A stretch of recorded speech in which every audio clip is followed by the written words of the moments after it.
m'appelle Romain Petitjean, je suis co-gérant de la société Novatech.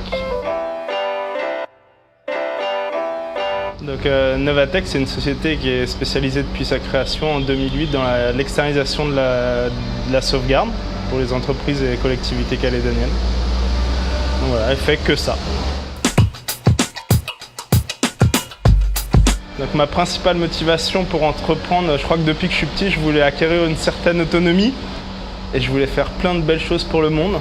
Un peu à la Steve Jobs, bon ça je l'ai un peu oublié, mais il n'y a pas besoin de Steve Jobs pour en tout cas changer sa vie et en profiter. Le but c'est de s'éclater, soit de vivre de sa passion, soit pouvoir créer des choses et si possible avec le plus d'autonomie possible. Alors, pour moi, un entrepreneur, c'est quelqu'un de passionné, c'est quelqu'un qui n'a pas peur de prendre des risques, c'est quelqu'un qui a envie de partager cette passion avec d'autres, que ce soit des salariés, des clients, peu importe. Pour moi, les principales qualités qu'il faut pour être entrepreneur, c'est avoir une vision, pas avoir peur de la prise de risque et être persévérant. Par rapport aux spécificités calédoniennes, je pense que c'est une terre qui est propice à la création d'entreprises ou la reprise d'activité.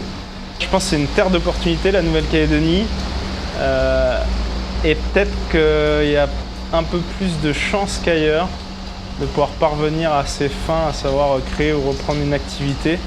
Mais tout est une question de personne à qui on s'adresse, à qui on propose le projet.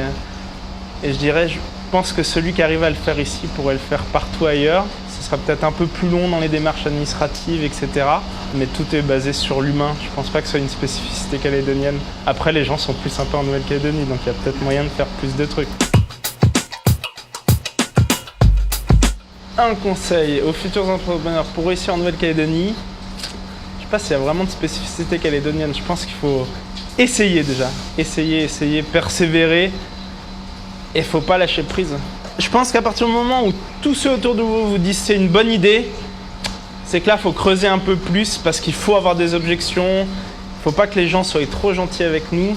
Donc écoutez les autres, parlez de vos idées, même s'il y a des risques de vol d'idées, c'est pas grave, c'est que ça ne devait pas être celle-là. Mais il faut en parler, il faut avoir des objections, il faut être capable d'argumenter dessus. C'est avec ça, comme je disais tout à l'heure, que vous allez avoir la confiance en vous, en votre projet et que vous allez pouvoir transmettre ça au banquier qui va potentiellement vous faire un prêt ou à la famille qui va vous faire un prêt ou à n'importe qui ou à vos clients après. Mais voilà, il faut essayer, il faut foncer et pas toujours compter que sur les autres, quoi. Ça dépend que de vous, donc allez-y. Moi, je pense que c'est vraiment la qualité que j'ai pu avoir dans mon parcours qui m'a amené au succès, entre guillemets. En fait, c'est assez égoïste. C'est que j'ai pas envie qu'on m'embête. Et la meilleure façon qu'on m'embête pas, qu'on m'appelle pas pour rien, c'est de faire les choses bien, que les gens soient contents. Et j'ai toujours eu cette philosophie. Donc c'est quelque part entre la flemmardise, l'envie de pas perdre de temps, de pas être embêté et de pouvoir profiter en dehors. Et pour ça, il faut vraiment donner tout ce que vous pouvez, soyez droit avec vos clients, soyez honnête avec vos clients et ça vous amènera au succès, c'est plutôt sûr.